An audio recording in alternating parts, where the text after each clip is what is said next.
tone.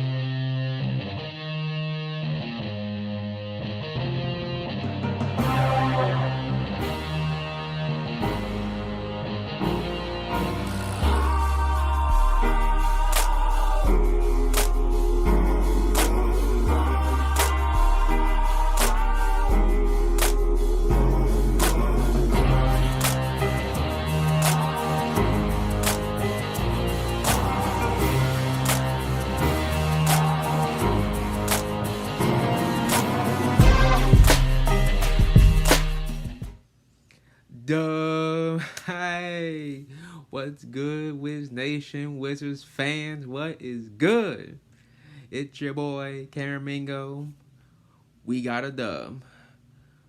Losing streak over. It was the first losing streak of the year. It was rough, but we bounced back in a big way. Blew out the Memphis Grizzlies 115 to 87. Now, I'm not saying it's our best win, but it's probably the most complete win we had of the season. So we're 6-3, back on track, and get the chance to come to town. So let's get into this game right now. Early on, both teams, they came out hot. They were like, we were at time minutes had the lead, we tied up, and then we tied up. They took the lead, all that, until especially the Wiz, like it came out on fire, shooting threes. But coming in, I was worried about our interior defense, because coming in, we were like the third.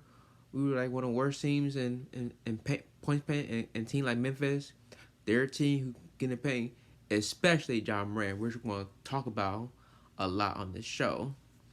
But let's start for Gaffer, by the way, to begin. He came out, had his best start of the season, had eight early points in the first quarter. We got him involved early and often, which we haven't done all season long. And what a start by the Wiz overall in the first quarter. Like, we shot 71% in that first quarter. Like, we could not miss. At one point, we were up by 12 points midway, but them turnovers that really got Memphis back in it, like, real quick. They went like a 9-0 run to cut it down to 3, and we were down, not down, we were up 4 going into the second quarter, and we did start a nice second quarter. We made shots, but we did have some sloppy turnovers. But the good thing is, we did made a for on both ends of the court, like our ball movement. It was back in business, because we were moving the ball in the past couple of games, but we couldn't get any shots. So it was nice seeing the ball go in the hoop. The defense was flowing, and we built a 14-point lead midway in the first half. And did y'all see that one play where Barry Bill was putting the moves on Steven Adams, and Bill went off the backboard to himself? It wasn't a dunk though. It was a layup. He's bound as a inner Kobe Bryant move. You know what I'm saying? So that was nice. So in the second half, I said this: we gotta jump on them, because remember that Atlanta game was close. They jumped on us. I said to myself, we gotta jump on them, and boy did they did. And beginning game, you see Gaffer owning John Moran in the paint, bruh. Like, he denied him not once, twice. I'm like, okay, Gaffer, because I seen John Moran so many times. Taking the paint, he's either gonna make a bucket or get fouled. But Gaffer said, no. And we did manage to get a 16-point lead. I'm like, yes, like, we got this. But late in the first quarter, Grizzlies quickly got back in the game, but just because we missed shots, and it got down to 9, and that was the closest they ever got it, and that was it. But at that timeout, when Coach himself called timeout, the defense was back. Bill got it going. He was in attack mode. And how about Raul Neto? We're going to get to his numbers in a moment. And did you see that one move where he just put the moves on John Moran? I'm like, okay, Raul Neto. And how the hell we signed this guy to a minimum contract just stay for the team? I don't know how much it is. Is it 1 year, 2 year, whatever? But we gave him a minimum, and he's performing like this. And Neto, he was on fire, bro. And then the Wizards, we started to pull away. And they were up by, 23, 24 going in the fourth quarter. And in the fourth quarter, we don't got to talk about the fourth quarter because it was basically game over in fourth quarter.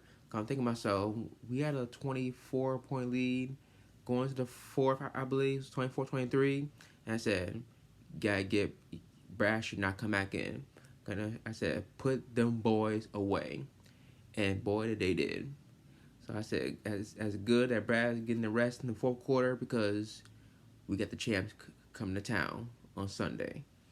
So let's get to these numbers real quick. Let's go to Wizards side. Bradley Beal. It wasn't his best night. It was a quiet night. He had 70 points on 7 shooting. Still struggling for 3. He was 0 for 3 from the 3-point line. Had 7 assists, and five sloppy turnovers. Gafford had his best game of the season, 15 points, 4 rebounds, 2 blocks, both on John Moran, which I like. Okay, go Gafford. Then when he was solid, he had 12 points, 6 assists, 5-11 shooting. I said I did call out Dinwiddie last game where he did stop shooting threes and just take the ball to the cup and be a facilitator majority of the time. I know you're a shooter, but sometimes you gotta take to the cup because you're good at getting to the line. You know what I'm saying, in the paint. You know what I'm saying, but game ball goes with Hal Neto. 15 points on 7-8 shooting, 5 boards, 3 assists. Like, he was lighting it up. And like I said before, we gave him a minimum. We gave Neto a minimum contract. But this guy, my favorite player on the team now, my new favorite player, Montrezl Harrell, a.k.a. Offset, led all scorers, 18 points, 9-11 shooting, 8 rebounds. Get the man 6 man of the year. I know I picked my man Ty Harrell from Miami Heat this year, but since I'm a Wizards fan, just give it to freaking Montrezl Harrell, because that boy's a dog, bro. And by the way, 7 players scoring double figures.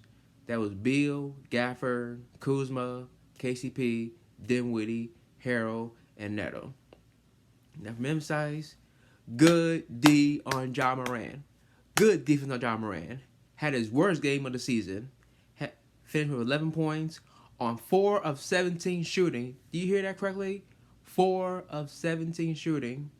So, good job. Like I said, coming in, make Ja a jump shooter. I know he likes living in the paint because coming in, he's one of the best point paint leaders in the league, averaging like 16 a game in the paint. Guys, I said to myself, being paid Ja Moran, you gotta make him a jump shooter and make sure to get the ball out of his hands. And we did just that. Even though he had 1 turnover, but you gotta make sure he gets the ball up. Don't let him dominate you in the paint. If he does, it's a nightmare. And beating away, no one from Memphis had over 50 points. The leading scorer from Memphis was Jaren Jackson, who finished with 13 points on 4 points shooting. And speaking of the two players, John Moran and Jaren Jackson, if you combine the field goals, they were 8 for 31. Good deal both of them. And I think Memphis, they missed Dylan Brooks. Because I remember last year, he was owning Bradley Beal on defense. Because Bradley Beal was getting you nothing against Memphis last year. He was frustrated against them boys in 2 meetings last year where we lost. But who cares? We still won the game. It's all that matters. Now for the team stats, good D on Memphis. Held to 35% shooting. Our second best defensive effort of the season.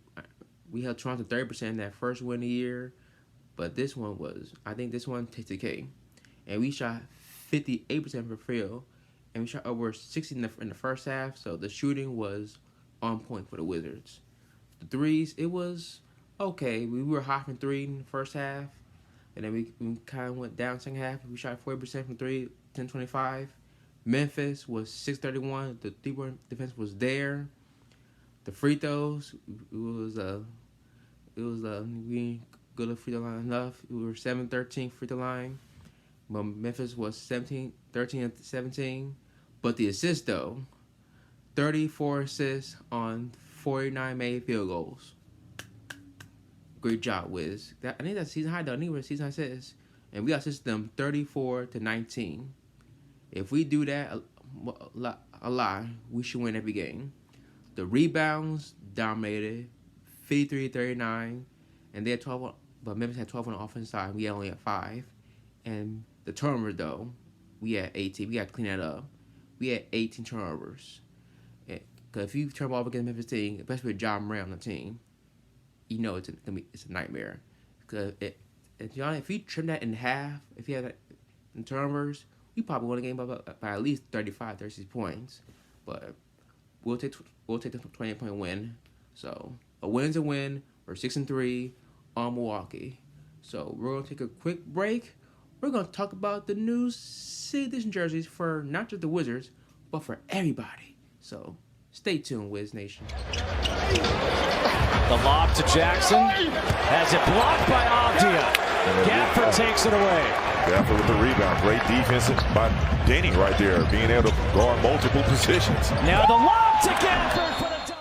Okay, we are back. Now, before we move on, I got some notes real quick.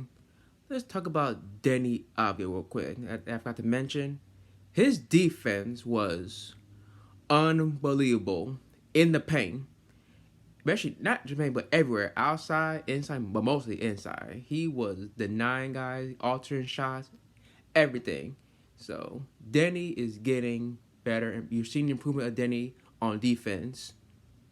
It's getting there. But offensively, it needs work. But I'm liking what I'm seeing from Denny so far. So he's answering the bell since last game against Toronto. And now let's move on.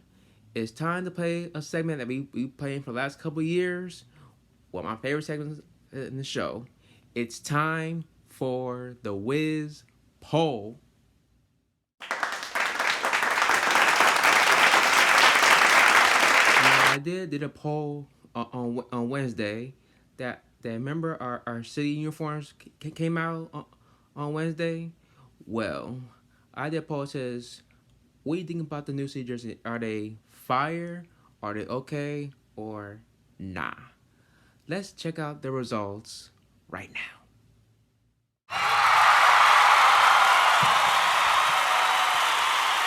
All right, so 55% of y'all said fire. To me, I like it too. I don't know if it's fire, but I'm digging them uniform. I'm digging it. I'm like, okay. When I saw the front and the back, especially the back, it reminds me of the old Wizards when I first became a fan. When they were the old Wizards, when they were the blue Michael Jordan days, the Gilbert days, all that. So I'm really digging it, but my favorite season jersey, but for Wizards in general, we're going to get to the others in a moment.